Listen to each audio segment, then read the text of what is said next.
వాసు ఇంటికి వచ్చేసరికి పంచాంగం పంతులు సీరియస్‌గా తిథి నక్షత్రాలు చూస్తూ కనిపించాడు. వాసు గదిలోకి వెళ్తూ వదినా అని పిలిచాడు. జానకి వచ్చింది నవ్వుతూ. నీ కష్టాలు గట్టెక్కాయిలే వాసు అంది హాస్యంగా. గట్టెక్కలేదు, నా నెత్తినెక్కాయ్ అన్నాడు నవ్వు, కోపం మెలవించి. ఇంకా ఎందుకంత చిరాకు? ముహూర్తం పెట్టించేస్తుంటేను. అందుకే పిలిచాను నిన్ను. ఇప్పుడేమీ వద్దు, అమ్మకి చెప్పు. అదేమిటి? నిజంగానే? నిజమే వదినా. సుజాకి సంవత్సరం ఫైనల్ కదా. తనకిష్టం లేదని రాసింది. ఆలోచిస్తే నాకు ఇష్టం లేదు. ముహూర్తం అది వద్దు. జానకి తెల్లబోతూ వెళ్ళిపోయింది. ఏమిట్రా వాసు అంటూ వచ్చింది వాసు తల్లి. ఇప్పటికే 6 ఏండ్లు దాటిపోయింది. చదువు ముందా, సంసారముందా? ఇదేం తిక్క నీకు? వాసు బలవంతంగా నవ్వు తెచ్చుకున్నాడు. ఇప్పుడొద్దులేమ్మా, వేసంకాలం చూద్దాం. వాహ్, నవ్విపోతారెవరన్నా. 3 ముళ్ళు వేసి చక్కా వచ్చావు. ఈ ఘడియ వరకు పెళ్లికూతుర్ని గుమ్మంలోకి తీసుకురాలేదు. ఇప్పటికే సిగ్గుతో చస్తున్నాను. ఆ అడ్డు కాస్త తీరిపోతే నిక్షేపంలా. జానకి అందుకుంది. ముహూర్తం పెట్టినీ వాసు. సుజాతని మన ఇంటికి తీసుకొచ్చి పంపించేద్దాం. దానికైనా మంచి రోజు ఉండాలిగా. ఉహుం, ఏకంగా ఒక్కసారే వస్తుందిలే. ఇప్పుడేం వద్దు. ఎవరో అనుకుంటారని మనమేం చెయ్యగలం? ఖచ్చితంగా చెప్పేశాడు వాసు. వాసు అన్న కూడా తమ్ముడి పాయంటే మాట్లాడాడు. మొత్తంగా సుజాత పరీక్షలయ్యే వరకు ఎలాంటి లగ్గాలు గిగ్గాలు ఉండకూడదని కొట్టిపారేశారు. వాసుకి చాలా గర్వంగా ఉంది. సుజా తన సంస్కారాన్ని అర్థం చేసుకుంటుంది. తనని ఇంకా ప్రేమిస్తుంది. తర్వాత వాసు సుజాతకి తరచూ ఉత్తరాలు రాయటం తగ్గించేశాడు. సుజని డిస్టర్బ్ చెయ్యకూడదని. ఆ రాత్రే శోభనం వాసుకి. శోభనం కోసం వాసే కళ్ళు కాయలు కాచేలా నిరీక్షించాడు కాబట్టి అది వాసు శోభనమే. వాసుతో జానకి ఒక్కతే వచ్చింది వియ్యాల వారింటికి. రాత్రి శోభనమనగా ఉదయం బండి దిగారు. ఇంట్లో చుట్టాలెవ్వరూ లేరు. సుజాత ఒక్కతే ఉంది. బండి దిగి జానకి లోపలికి వెళ్ళి తోడికోడల్ని చూసింది. బాగున్నావా అంది. నవ్వి ఊర్కుంది సుజాత. పగలంతా సుజాతని శల్యపరీక్షలు చేస్తూనే ఉంది జానకి. సుజాత ఈ కాలపు పిల్లల్లా లేదు. ఎక్కువగా మాట్లాడదు, నవ్వదు. ముభావంగా తనకేమీ పట్టనట్టు ఉంటుంది. ఎందుకైనా దిగులా? అంటే ఆ పిల్ల దిగులు పెట్టుకునే కారణాలేవీ కనిపించలేదు జానకికి. దిగులనుకోవటం పొరపాటే. అది ఆ పిల్ల తత్వం. మొగుడు పెళ్ళాలు ఒక్కటైతే సరి, అన్ని దిగుళ్ళు పోతాయి. సుజాత కన్నా వాళ్ళక్క సావిత్రి హుషారుగా కనిపించింది జానకికి. సుజాత అంత రూపసి కాదు గాని అందమైందే. 23 4 ఉంటుంది వయసు. అప్పుడే ఆ పిల్ల అందచందాలన్నీ బూడిదలో పోసిన పన్నీరైపోయాయి. 4 ఏండ్ల నుంచి సావిత్రి ముద్దు ముచ్చట్లకి దూరమై పుట్టింట్లోనే ఉంటుంది. మనిషి మంచిది, కలివిడిగా తిరిగే స్వభావం. కాని తన శకునం మంచిది కాదని ప్రతి పనికి దూరం దూరంగా ఉంటుంది. ఏ పనికి తనకై తాను కలగజేసుకోదు. శుభ సమయంలో తనని చూసుకొని తనే భయపడి దాక్కుంటూ ఉంటుంది. సావిత్రి చూపుల్లో ధైర్యం, అర్థం చేసుకోగలిగే వాళ్ళకి సావిత్రి మీద పుట్టెడు జాలి ముంచుకొస్తుంది. జానకి చీటికి మాటికి సావిత్రిని పిలుస్తూ, పలకరిస్తూ, ముచ్చట్లాడుతూ గడిపేసిందా పగలంతా. దీపాలు వెలిగించారు. రాత్రవుతుంది. శోభనం గది సర్దాలన్న ధ్యాసే ఎవ్వరికీ ఉన్నట్టు లేదు ఇంట్లో. కాసేపు చూసి సావిత్రినడిగింది జానకి. ఏమో, అమ్మకి, అత్తయ్యకి ఏం తెలుస్తుంది? నా చెయ్యి పెట్టటం ఎందుకని ఊరుకున్నాను. సుజా గది ఉందిగా, అన్నీ మీరు సర్దండి అంది సావిత్రి. జానకి ఉత్సాహం తెచ్చుకొని సావిత్రిని వెంటబెట్టుకొని మామూలు గదిని శోభనం గదేమో అనుకునేలా చేసింది. తర్వాత సుజాతని ముస్తాబు చెయ్యటంలో పడింది. సావిత్రి మల్లెపూలు అందిస్తుంటే జానకి చిలిపిగా మాట్లాడుతూ జడ కుడుతూ కూర్చుంది. ఇదిగో అమ్మాయ్, చెల్లెలితో హాస్యమాడుతున్నాననుకోకు. ఇంత కష్టపడి పూల జడ కట్టించుకునేదెందుకనుకున్నావ్?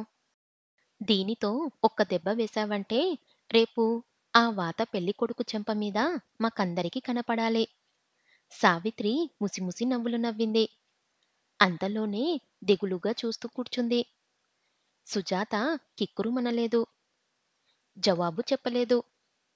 కనీసం నవ్వు దాచుకుంటున్న ప్రయత్నమైనా కనిపించలేదు. జడ కట్టటమయ్యాక జానకి శోభనం పెళ్ళికూతురి మొహాన అందంగా తిలకం దిద్దింది. కట్టుకోవటానికి అత్తారింటి దగ్గర్నుంచి తెచ్చిన జరి పువ్వుల చీర తీసి ఇచ్చింది. ఇది మీ ఆయన్నే స్వయంగా కొన్నాడు. నీకు నచ్చకపోతే గదిలోకెళ్ళగానే విప్పి అతని మొహాన పరై అంది. ఫక్కుమంది సావిత్రి. తప్పు చేసిన దానిలా సిగ్గుపడిపోయింది. సుజా మాట్లాడలేదు. ఎవరివైపు చూడలేదు. పైట కొంగు పరీక్షగా చేస్తూ కుర్చీలో కూర్చుంది. పెద్దపిల్లకి లక్షణంగా వేడుకలన్నీ చేస్తే అచ్చిరాలేదట. అందుకని పేరంటాలు, బలదనాలు, బ్రాహ్మణులు, మంత్రాలు ఏమీ పెట్టుకోలేదట. జానకేం నచ్చలేదు. రుసరుసలాడుతూ వచ్చింది మర్ది గదిలోకి. వీళ్ళంతా ఉత్త జిడ్డు మనుషుల్లా ఉన్నారు. ఓ సరదా లేదు, పాడు లేదు. వాసు నవ్వాడు. పెత్తనం చేద్దామని వచ్చావు. నీ సరదా తీరినట్టు లేదు. నువ్వు నీ పెళ్ళాం బాగానే ఉన్నారు. నాకెందుకు మధ్య? రాత్రికెప్పుడో ఇల్లు మాటు మునిగింది. జానకి వాసుని శోభనం గది ముందుకు తీసుకెళ్ళి వెళ్ళి పడుకో. సుజాత వస్తుందిలే. అప్సరసలా ఉంది. చాలా మంచి పిల్ల. జాగ్రత్తగా ఉండు అంటూ పెద్దరికంతో 4 మాటలు చెప్పి వెళ్ళిపోయింది. వాసు గుండెలు దడదడా కొట్టుకుంటున్నాయి. ఒళ్ళంతా చెమట పట్టింది. తలుపులు తీసుకొని గదిలో అడుగుపెట్టాడు. ఒక్క చూపులో 4 వైపులా చూశాడు. గది చాలా నచ్చింది. అగరత్తుల పొగతో సువాసనలతో నిండి ఉంది. ఒక్కడు గది మధ్య నించున్నాడు. కల ఇన్నాళ్ళకి నిజమైంది. సుజాతని పెళ్ళిలో చూశాడు. సంవత్సరం కావస్తుంది. క్షణానికో గడియకో చూస్తాననుకుంటే బ్రహ్మానందంగా ఉంది. వాసు మనసు మూగపోయింది. అలలు పోయి ప్రశాంతంగా తేరుకున్న సరస్సులా ఉంది. మబ్బులన్నీ చెదిరి చల్లని వెన్నెల కాసే ఆకాశంలా ఉంది. సంవత్సరం కిందట వాసు నిరీక్షణ శోభనం రాత్రికి ఈ రాత్రికి యోజనాల వ్యత్యాసం ఉంది. ఆనాటి ఉద్వేగము, తొందరపాటు ఇప్పుడు లేవు. అది ఉత్త కామం. ఇప్పుడు సుజా అంటే అణువణువున అనురాగమే. క్షణమో ఘడియమో అనుకుంటూ గంట పైగా గడిపాడు. లేచి ఫ్యాన్ వేసి మళ్ళా కూర్చున్నాడు. కూర్చో బుద్ధిగగా, నెమ్మదిగా పచార్లు సాగించాడు. గోడ దగ్గర నుంచొని వరుసగా ఫోటోలు చూశాడు. ఒక ఫోటోలో 2 అమ్మాయిలు. కుడివైపున సుజాత. 16 ఏళ్ల వయసుంటుంది. ఎడమవైపు వాళ్ళ అక్క. వాసు ఎప్పుడు చూడలేదు. సావిత్రి గురించి విన్నాడు. పాపం, దురదృష్టవంతురాలు. ఇద్దరిలోనూ సుజాత అందంగా ఉంది. ఇప్పుడైతే పువ్వుకు వాసన పుట్టినట్టు ఆకర్షణ కూడా. వాసు మందహాసం చిందిస్తూ సుజాత ఫోటో చూస్తూ నించున్నాడు. జానకి గంట నుంచి చెప్తుంది సుజాతకి, వెళ్ళమ్మా గదిలోకి, వెళ్ళి పడుకో అని. వెళ్తాన్లేండి అనటం తప్పితే కదలదు సుజాత. ఇంట్లో అందరూ నిద్రపోతున్నారు. జానకి కూడా ఆవలింతలొస్తుంటే, "ఇక్కడే నిద్రపోయేలా ఉన్నావు. మీ ఆయన నన్ను తిడతాడు. నీ ఇష్టం మరి" అంటూ నిద్రకి పడింది. సుజాత చాలాసేపు ఒక్కతే కూర్చుంది. చేతుల మధ్య చెంపలు కప్పుకుంది. దీర్ఘంగా నిట్టూర్చి లేచి నిలబడింది. నెమ్మదిగా అడుగులు లెక్కపెడుతూ శోభనం గది ముందుకు వెళ్ళి గుమ్మం దాటి తలుపులు లోపలికి వేసి వెనక్కి తిరిగింది. గోడమీద ఫోటోలు చూస్తున్న వాసు త్రుళ్ళిపడి తల తిప్పాడు. సుజాత తల దించేసుకుంది. వాసు అక్కడే నిలబడిపోయాడు. సుజ పూలజడ వేసుకుంది. జరి పువ్వుల చీర కట్టుకుంది. ఒంటినిండా నగలు పెట్టుకుంది. దేవకన్యలా ప్రత్యక్షమైంది. వాసు భావ్యస్మృతి కోల్పోయాడు. కలలోలాగా నడిచాడు. సుజాత అయస్కాంతంలా వాసుని నిలబడనివ్వకుండా బలంగా ఆకర్షిస్తూ వెర్రివాణ్ణి చేసింది. తన్మయత్నంతో సుజని గుండెల్లోకి గాఢంగా హత్తుకున్నాడు. సుజా అప్రయత్నంగా అన్నాడు. ఎన్నాళ్ళకెన్నాళ్ళకి? అంతకు మించి మాటలు రాలేదు.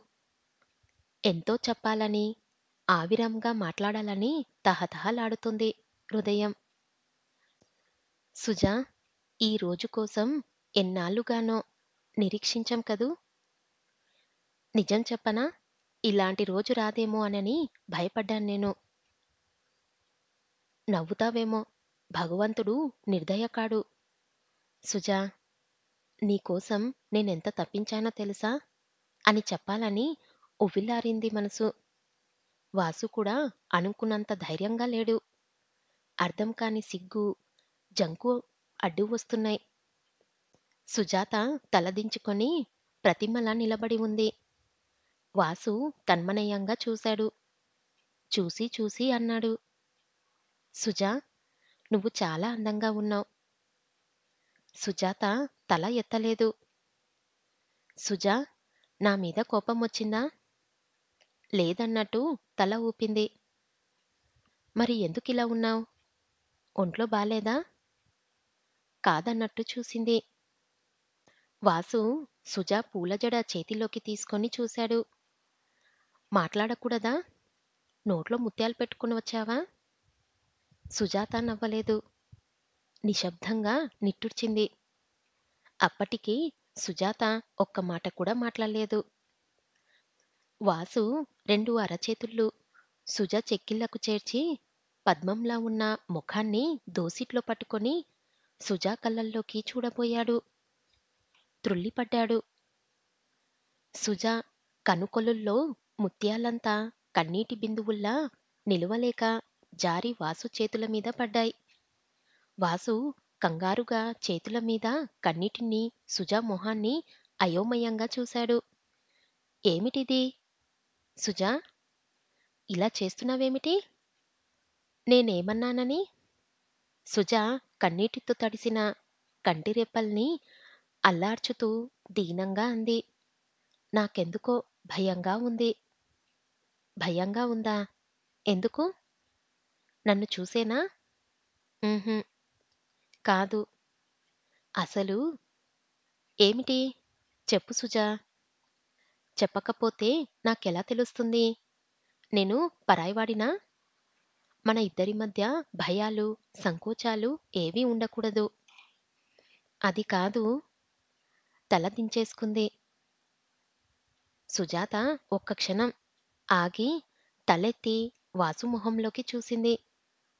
నా గురించి మీరేమిటేమిటో ఊహించుకుంటున్నారు. ఎలా చెప్పాను? అసలు ఇదంతా నాకిష్టం లేదు. ఇష్టం లేదా?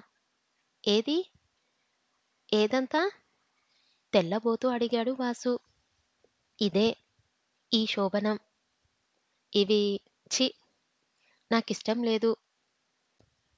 సుజా కంఠం పూడిపోయింది. అసలు వాసుకేమీ అర్థం కాలేదు. వెర్రిచూపులు చూశాడు. సుజాత చెంపల మీద కన్నీళ్లు ధారాలు కడుతున్నాయి. పులిపంజంలో చిక్కుకున్న లేడికూనలాగా గజగజలాడుతూ అంది. నన్ను చంపేయండి, అడ్డురాను. కానీ నన్నింకేం చెయ్యవద్దు. మ్రాన్మాడిపోయాడు వాసు. కన్నార్పకుండా చూస్తూ ఆచేతనంగా నించున్నాడు. ఇద్దరి మధ్య పావుగంట కాలం నిశ్శబ్దంగా గడిచింది. వాసు అప్రయత్నంగా సుజాత భుజం మీద చెయ్యి వేశాడు. పిరికిగా చూసింది సుజాత. మృదువుగా అన్నాడు వాసు. నీకెందుకిష్టం లేదు? ఏమో, నాకిష్టం లేదు. అసలు నేనంటే నీకిష్టం లేదా? ఎవరినైనా పెళ్లి చేసుకుందామనుకున్నావా? ఉహుం, కాదు. మీరంటే నాకెంతో ఇష్టం. కళ్ళ మెరుపుతో చూసింది. నిజం చెప్పు సుజా. ఇంతవరకు వచ్చిన తర్వాత దాపరికమెందుకు? నేనంటే నీకిష్టం లేకపోతే నిన్ను ముట్టుకోను. మిగిలిందంతా తర్వాత ఆలోచిద్దాం. కాదు, నిజంగా మీరంటే నాకెంతో ఇష్టం. విశ్వాసంగా చూస్తూ అంది. మరి నేనంటే ఇష్టమే. నా కోరికలంటే ఇష్టం లేదు. ఇదంతా అయోమయంగా ఉంది. నాకేమీ అర్థం కావటం లేదు సుజా. పోనీ ఇంకా కొన్నాళ్ళు పోయాక నేను వస్తే బావుండేదా? సుజాత మాట్లాడలేదు. భయంగా చూసింది. వాసు నిశితంగా చూస్తూ అన్నాడు. అసలు నువ్వు పెళ్ళెందుకు చేసుకున్నావు? మాట్లాడవేం? నువ్వేం చిన్నపిల్లవా? నీకేం తెలీదా? దోషిలా అంది. తెలుసు. పెళ్లి చేసుకోనన్నాను. మా వాళ్ళెవ్వరూ వినలేదు. సంబంధం చూసి లగ్నం పెట్టేశారు. నేను చచ్చిపోదామనుకున్నాను. ఏం చెయ్యాలో తెలియలేదు. నాకు ఇష్టం లేకుండానే పెళ్ళయిపోయింది. నిజంగా నేను తప్పే చేశాను. ఇంత ధైర్యం అప్పుడే ఉంటే పెళ్లి చేసుకునేదాన్ని కాదు. పక్కింటి పురాణం విన్నట్టు విన్నాడు వాసు. మగవాళ్ళంటే నీకు కోపమా? అదేం ప్రశ్న అన్నట్టు చూసింది. సుజాత. మగవాళ్ళంటే ఎందుకు కోపం? ఎదురు ప్రశ్న వేసింది. సుజాత ఏమిటో అర్థం కాలేదు వాసుకి.